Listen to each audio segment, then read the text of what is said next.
Do you recall a year ago, even less than a year ago, there were political climatologists emphatically stating that there will never be a major snow or ice storm in Washington, D.C. because of global warming? Did you see my video yesterday? Well, that statement, along with now discredited UN climate reports, was the premise for the Democrats passing cap and trade legislation.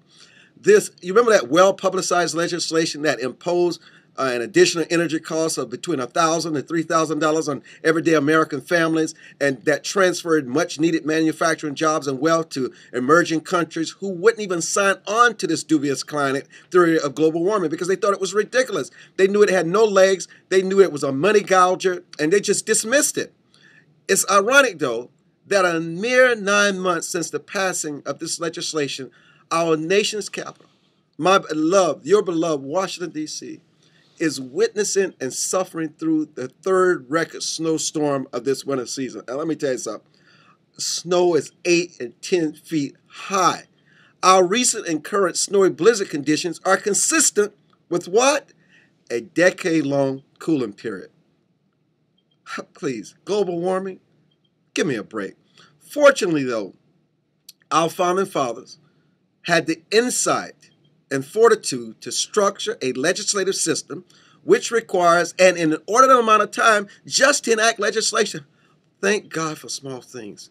Recent events have more than indicated that Pelosi's rush, that's right, our Speaker of the House, Democrat from California, her rush to impose cap and trade costs on the American people would have levied a substantial financial burden on them without resulting in the intended benefit of reducing that so-called global warming.